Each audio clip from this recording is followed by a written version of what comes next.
Assalamualaikum warahmatullahi wabarakatuh. Halo Sobat Setiap Fakta Kehidupan. Tidak lupa kami sampaikan salam sehat, salam sejahtera, semoga tercurah segala bentuk kebaikan dan juga kita semua dalam lindungannya. Seperti biasa, kita akan berbagi kisah dari yang unik, menarik, sampai bikin nangis. Mari kita simak kisahnya.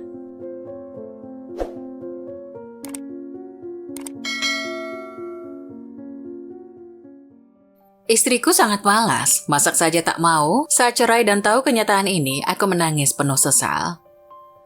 Aku sudah menikah selama 5 tahun. Aku jatuh cinta pada pandangan pertama. Cinta kami datangnya tidak gampang sehingga aku sangat menghargainya.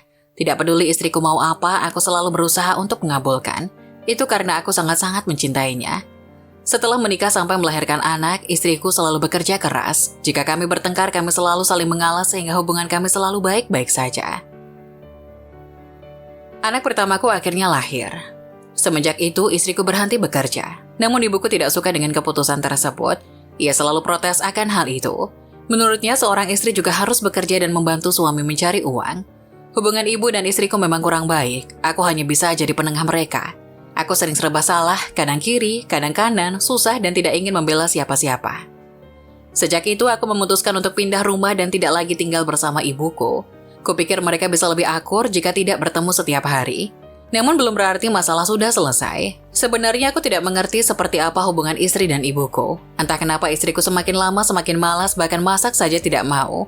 Anak-anak harus sering makan di luar. Inilah salah satu masalah yang sering menjadi bahan pertengkaran ibu dan istriku. Aku hanya bisa bertahan demi 2 wanita yang paling penting dalam hidupku.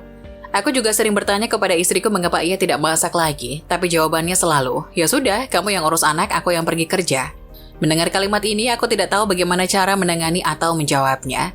Sejak tahun lalu, ibu dan istriku semakin tidak akur, bahkan mertuaku juga sering datang khusus karena hal ini. Katanya aku tidak baik kepada putrinya. Padahal, pada kenyataannya bukan seperti itu. Bulan 5 lalu, aku pergi dinas kerja selama 3 bulan lamanya. Pada 3 bulan ini, aku tidak pernah pulang ke rumah. Istriku jarang telepon aku duluan. Selama beberapa bulan ini, ia hanya telepon 2-3 kali, itu pun untuk minta uang. Akhirnya sudah bulan Agustus dan aku pulang ke rumah, aku sudah kangen istri dan anakku. Namun aku mendapati rumah yang berantakan. Aku bertanya, bagaimana bisa rumah kacau begini? Istriku tidak kerja dan seharian di rumah, istriku tidak menjawab. Mukanya tampak kucel dan kusam. Aku marah bukan main dan kita akhirnya bertengkar. Tidak disangka, hal selanjutnya yang kami lakukan adalah bercerai. Istriku juga menyerahkan hak anak kepadaku dengan begitu saja. Ia bilang ia hanya ingin hidup damai dan penuh dengan ketenangan. Tidak disangka aku cerai dengan istriku. Sudah beberapa bulan sejak kami bercerai, aku tetap merasa kosong dan tidak bahagia. Seringkali aku kangen dengannya. Sampai sekarang tidak ada yang tahu kami telah bercerai. Suatu hari teman istriku menghubungi aku dan memberitahu bahwa istriku telah masuk rumah sakit. Aku buru-buru menuju ke rumah sakit. Perasaanku sangat kacau dan gelisah. Sakit apa dia? Aku melihat seorang wanita yang sangat kurus seperti bukan istri yang aku nikahi. Ia menatapku dan mulai menangis. Saat itu aku baru tahu ternyata setelah istriku melahirkan anak, ia mengidap infeksi pasca persalinan. Selama ini aku tidak tahu bahwa pinggangnya sering sakit dan ia juga tidak pernah memberitahuku. Temannya berkata bahwa aku yang menghidupi satu keluargaku, sehingga dia tidak berani memberitahu aku tentang penyakit ini. Katanya istriku sedih karena tidak bisa membantu dan takut butuh uang yang besar untuknya berobat. Istriku tidak ada tenaga untuk melakukan apa-apa sehingga rumah menjadi berantakan. Detik ini, aku merasa duniaku hancur. Bagaimana aku bisa tidak tahu bahwa selama ini dia sakit? Mengapa aku kurang memperhatikannya? Kenapa aku dengan spontannya marah-marah minta cerai? Aku sungguh menyesal dan terus menyalahkan diri sendiri. Aku sadar bahwa istriku sangat perhatian denganku.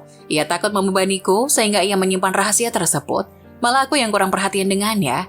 Mulai dari sekarang, aku akan menemaninya selamanya. Aku akan lebih memperhatikannya. Aku akan lebih menyayanginya.